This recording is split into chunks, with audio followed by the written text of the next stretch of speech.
എല്ലാവർക്കും എൻ്റെ പുതിയ വീഡിയോയിലേക്ക് സ്വാഗതം. ഞാനിന്ന് ഉണ്ടാക്കാൻ പോകുന്ന ഒരു റൈസ് ബോൾ പായസമാണ് കേട്ടോ. അതിനാവശ്യമായിട്ടുള്ള സാധനങ്ങൾ എന്തൊക്കെയാണെന്ന് നമുക്ക് നോക്കാം. ഞാനിവിടെ കുറച്ച് ചിരകിയ തേങ്ങ എടുത്തിട്ടുണ്ട്. അതേപോലെ ആവശ്യത്തിന് ഉപ്പും പഞ്ചസാരയും.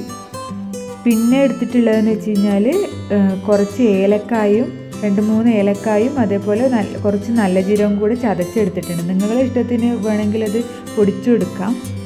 അതേപോലെ തേങ്ങാക്കൊത്തും അണ്ടിപ്പരിപ്പും, പിന്നെ 1 കപ്പ് അരിപ്പൊടി.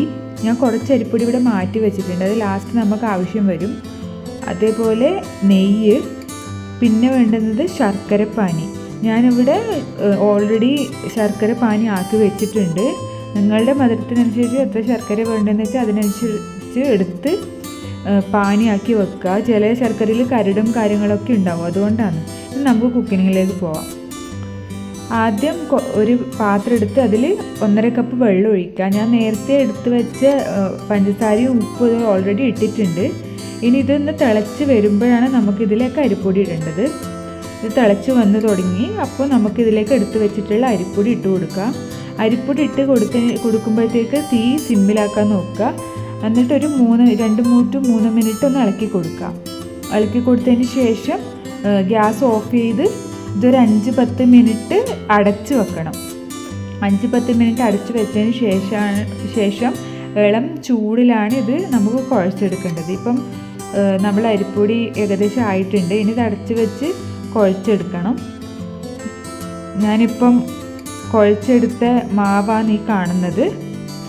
നല്ലപോലെ ഞാൻ കുഴച്ചെടുത്തിട്ടുണ്ട്. ഇനി ഈ കുഴച്ചെടുത്ത മാവ് ചെറിയ ഉരുളകളാക്കി എടുക്കുക പായസത്തിന് വേണ്ടിയിട്ട്. നിങ്ങളുടെ ഇഷ്ടത്തിനനുസരിച്ച് എത്ര ചെറുതാക്കാൻ പറ്റും അത്രയും നല്ലത്. ഞാനിവിടെ ഒരു മീഡിയം സൈസിലുള്ള ഉരുളകളാണ് ആക്കിയിട്ട് എടുത്തിട്ടുള്ളത്.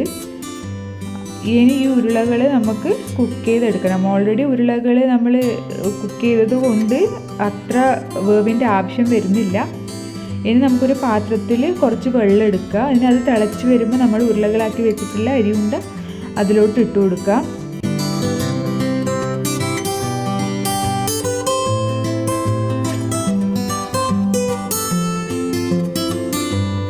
ഇതിനി ഒന്ന് തിളച്ച് വരുമ്പോൾ ആണ് നമ്മൾ ഇതിലേക്ക് ബാക്കിയുള്ള സാധനങ്ങൾ ആഡ് ചെയ്യുന്നത്. ഇത് തിളച്ച് വരാൻ തുടങ്ങിയിട്ടുണ്ട്. അപ്പം ഈ തിളച്ച് വരാൻ തുടങ്ങുന്ന സമയത്ത് നമുക്കിതിലേക്ക് ചിരകി വെച്ചിട്ടുള്ള തേങ്ങ ചേർക്കാം. ഈ ചിരകി വെച്ചിട്ടുള്ള തേങ്ങയും അതേപോലെ നേരത്തെ എടുത്ത് വെച്ചിട്ടുള്ള ഏലക്കായും അതേപോലെ നല്ല ജീരകവും അതും കൂടി ചേർക്കണം. അത് ചേർത്തതിന് ശേഷം വീണ്ടും നല്ലപോലെ ഇളക്കി നല്ലപോലെ തിള വരാൻ കാത്തിക്കുക. തിള വന്നതിന് ശേഷം നമ്മൾ എടുത്ത് വെച്ച ശർക്കര പാനി അതൊഴിച്ച് വീണ്ടും ഒന്ന് ഇളക്കി കൊടുക്കുക. ഇളക്കി കൊടുത്തതിന് ശേഷം നല്ല തിള വരണം. തിളച്ച് വന്നതിന് ശേഷം മാത്രമേ ബാക്കിയുള്ള എടുത്തു വെച്ചിട്ടുള്ള നമ്മൾ അരിപ്പൊടി എടുത്തു വെച്ചിട്ടുള്ളത് കുറച്ചൊരു 2-3 സ്പൂണ് വെള്ളം ഒഴിച്ച് കലക്കി ഇതിലോട്ട് ഒഴിക്കുക. അപ്പോൾ അതിന് നല്ലൊരു തിക്നെസ് കിട്ടും. നമ്മളിപ്പോൾ ഓൾറെഡി തിള വരാൻ തുടങ്ങി. ഈ തിള വരാൻ തുടങ്ങിയ ടൈമിൽ നമുക്ക് എടുത്തു വെച്ചിട്ടുള്ള അരിപ്പൊടിയിൽ കുറച്ച് വെള്ളം കലക്കി ഒഴിച്ചു കൊടുക്കാം. ആ വെള്ളം കലക്കി ഒഴിച്ചു കൊടുക്കുന്ന ടൈമിൽ ഇത് നല്ല തിക്കാവും. തിക്കായ ശേഷം കുറച്ചൊരു 2-3 തിള കൂടി വന്നതിന് ശേഷം നമുക്ക് വേണമെങ്കിൽ ഗ്യാസ് ഓഫ് ചെയ്യാം. ഇത് നല്ല തിള വന്നിട്ടുണ്ട്. ഇനി നമുക്ക് ഗ്യാസ് ഓഫ് ചെയ്ത് വെക്കാം. ഇനി നമുക്ക് ഇതിലോട്ട് നെയ്യ് വറുത്തിട്ട് ഒഴിച്ചു കൊടുക്കണം.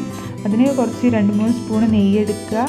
അതിലോട്ട് നമ്മൾ അരിഞ്ഞു വെച്ചിട്ടുള്ള തേങ്ങാക്കൊത്ത് ഇട്ട് ഒരു ബ്രൗൺ നിറമായി വരുന്നത് വരെ ഇളക്കി കൊടുക്കാം.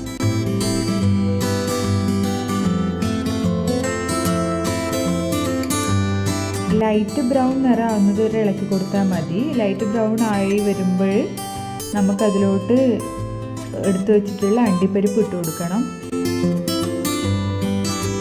ഇപ്പോൾ ലൈറ്റ് ബ്രൗൺ ആയി വരുന്നുണ്ട്. അതിലോട്ട് നമുക്ക് എടുത്തു വെച്ചിട്ടുള്ള അണ്ടിപ്പരിപ്പ് ഇട്ട് കൊടുക്കാം.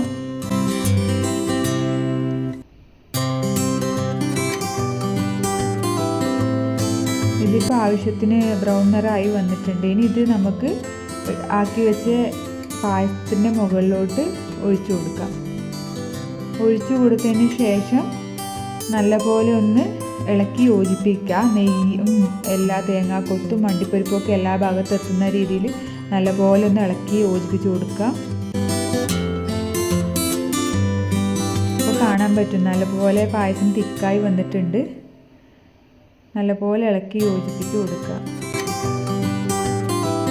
ഇത്രയേ ഉള്ളൂ നമ്മളുടെ റൈസ് ബോൾ പായസത്തിൻ്റെ റെസിപ്പി. നമുക്ക് ഇഷ്ടപ്പെടുന്നൊരു പായസമാണ്, ശർക്കര വെച്ചിട്ടുള്ളൊരു പായസം.